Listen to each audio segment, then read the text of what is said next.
It is a serious 100 degrees outside here, guys.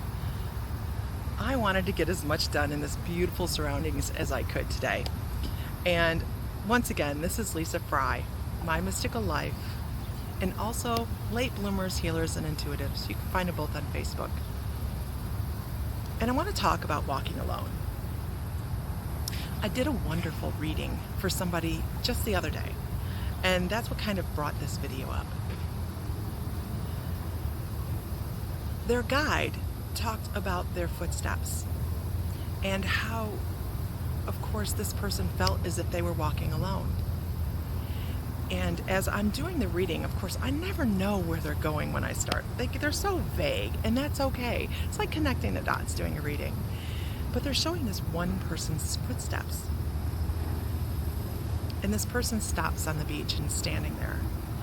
And then suddenly, I flash to hundreds of gold and silver footsteps around this person's imprint in the sand.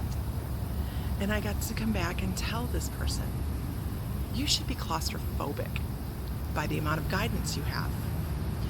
Between the angels and the guides and the animal totems, the divine energies that are around her are just staggering. And there's that breeze. It's just beautiful. So, what I need you to know is you're the same. If we were to stop, close your eyes, breathe, and bring in energy around you into your divine soul, your divine, just bring calmness into yourself and reach out. I bet you'll feel less alone. Ask your guides to come in for you. Ask them to be available for you. Ask them to let you feel them. At any given time, we may have a dozen guides around us. You should be claustrophobic. Honestly, we come in with a minimum of 7 lifetime spirit guides. A minimum. Can you imagine all of our lessons in our life that we have transitional guides come in and out for? We have 7 minimum animal totems that come in full time. There's 14 right out the gate. Right out the gate.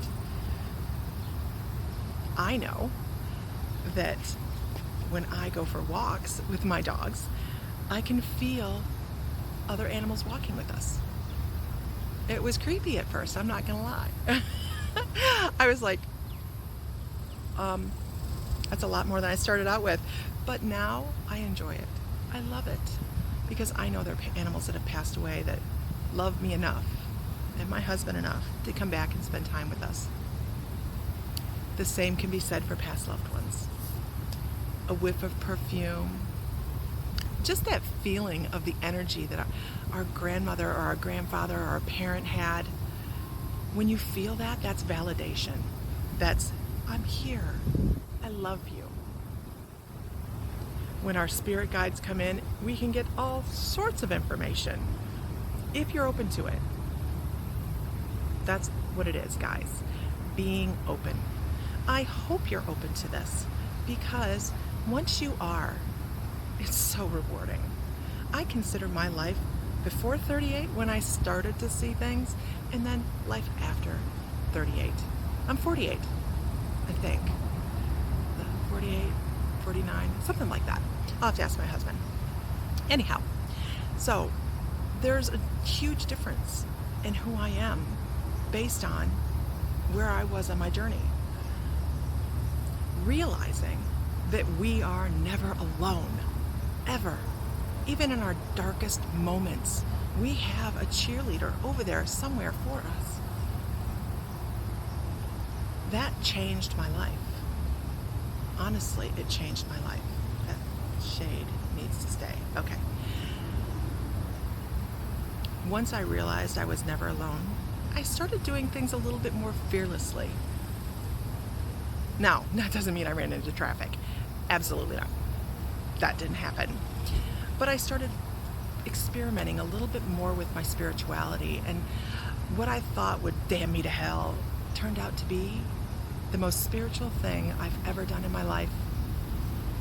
I wasn't a huge churchgoer, and I realized that's okay because I didn't need church to be divine. We're all divine.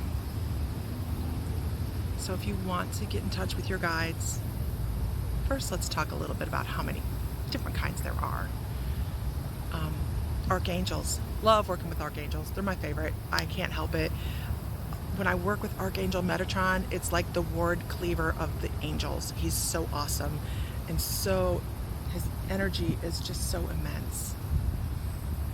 We have ascended masters like Saint Germain, who I work with in doing the Violet Flame. We have lost past loved ones. No explanation needed. And then we have spirit guides. These are energies that have just decided to come in with us on this lifetime. And they may be somebody we knew, or they're part of our soul circle that decided to skip this time out. Because we have a session here where we're learning, and then we have a session on the other side where we're learning. And then, of course, our animal totems. We have access to every single one of these guides. You just need to be open to it and allow it to happen. If you need help, that's what I do. But this isn't really a plug. I mean, you can go to Late Bloomers, Healers and Intuitives on Facebook. You can go to mymysticallife.com and find everything we do. But really, the connection starts with you. I can teach you the basics and I can teach you how to do it all, but it starts here. And just know, you're divine and you have it right within you, and you always have. I hope that helps. And what I've discovered is this. Monday is the day they weed eat and mow the park. So I think this concludes my taping, and I hope to talk to you guys another time. All right, guys, find peace, find light, and find joy.